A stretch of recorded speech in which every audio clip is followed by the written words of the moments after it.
நாம எல்லோரும் ஏன் இன்ஜினியரிங் காலேஜே சேர்றோம்? ஐடி சம்பளத்துக்காக சில பேர், அமெரிக்கா வேலைக்காக சில பேர், அதிகமா வரதட்சணை வாங்கலான்னு சில பேர். ஆனா இன்ஜினியரிங் ஆகணுங்கிறதுக்காக யாருமே இன்ஜினியரிங் சேர்றது இல்ல.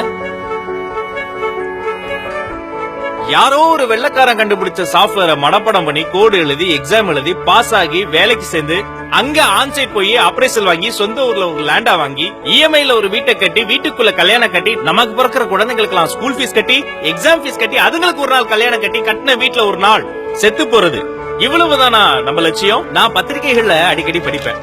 ஒரு கிராமத்து மாணவி சோலார் ஃபேன் கண்டுபிடிச்சிருக்காங்க. ஒரு செகண்ட் இயர் ஸ்டூடெண்ட் ஒரு வாட்டர் பைக் கண்டுபிடிச்சிருக்காரு. இந்த கண்டுபிடிப்புகள்லாம் 10 வருஷம் கழிச்சு எங்க காணாம போகுது? குடும்பம், வேலை, நேரமின்மை, பொருளாதாரம், இப்படி எத்தனை எக்ஸ்கியூசஸ் சொல்லி நம்மள ஏமாத்திக்க போறோம்?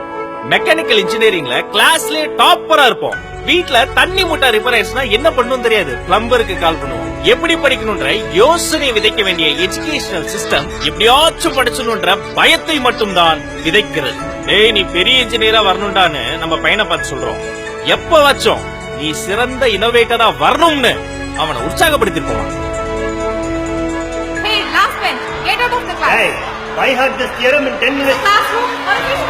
கிரிக்கெட் விளையாடுற எல்லாரும் சச்சின் ஆக முடியாது. ஆனா சச்சின் இருக்கும் போது ஒரு MS தோனி வந்தான், கோலி வந்தான். வல்லவனுக்கு வல்லவன் இந்த வையகத்தில் உண்டு. இங்க தேவை நிறைய பயிற்சி, கொஞ்சம் முயற்சி.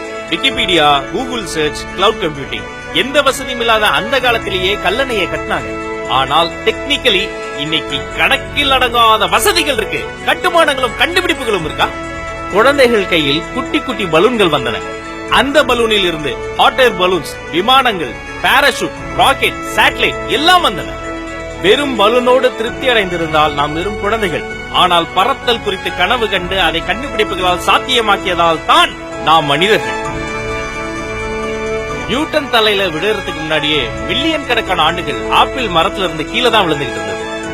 ஆனா மேல இருந்து ஏன் கீழே விழுதுன்னு நியூட்டன் தலையில விழுந்த பிறகு அவர் யோசிச்சார். பூமிக்கு தியரி ஆஃப் கிராவிட்டி கிடைச்சு. இரும்புல செஞ்ச ஒரு ஆணி தண்ணியில போட்டா மூழ்குது, இரும்புலயே செய்த கப்பல் தண்ணிக்கு மேல மிதக்குது. ஆர்க்கிமிடிஸ் விதி. இந்த விஞ்ஞானிகள் ஏதோ வேற்று கிரக வாசிகள் கிடையாது, உங்களை மாதிரி என்ன மாதிரி மனுஷங்க. அவன் கேள்வி கேட்டான், யோசனை பிறந்துச்சு. நம்மள யாருமே கேள்வியே கேட்க விடுறது இல்ல, பதிலுக்கு நாம யோசிக்கிறதே இல்ல. வெறும் மார்க்குக்காக மட்டுமே வாழ்றதும் கறிக்கடையில பிராய்லர் கோழியா வாழ்றதும் ஒண்ணுதான். பேப்பர் போடுற ஒரு சாதாரண பையன் அந்த பேப்பருடைய ஹெட்லைன்ஸா வந்த வரலாற்றின் பெயர் தான் அப்துல் கலாம். இந்திய இன்ஜினியரிங் மாணவர்களுக்காக ஒரு போட்டியை நடத்துறாங்க. Agriculture, energy, water and environment, manufacturing technology and infrastructure, இந்த பிரிவுகள்ல பல புதிய கண்டுபிடிப்புகள் உங்ககிட்ட இருந்தா ஸ்கிரீன்ல தெரியுற இந்த வெப்சைட்டுக்கு போய் உடனடியா உங்க பேரை ரிஜிஸ்டர் பண்ணுங்க. ஃபர்ஸ்ட் பிரைஸ் ஜெயிக்கிறது மட்டும் வெற்றி கிடையாது. இத்தகைய புதிய முயற்சிகளில் பார்ட்டிசிபேட் பண்றதே ஒரு மிகப்பெரிய வெற்றி. அடுத்த நாட்டு விஞ்ஞானிகளின் கண்டுபிடிப்புகளை படிப்பது இருக்கட்டும், அடுத்த கண்டுபிடிப்பு நம் மண்ணில் இருந்தே பிறக்கட்டும்.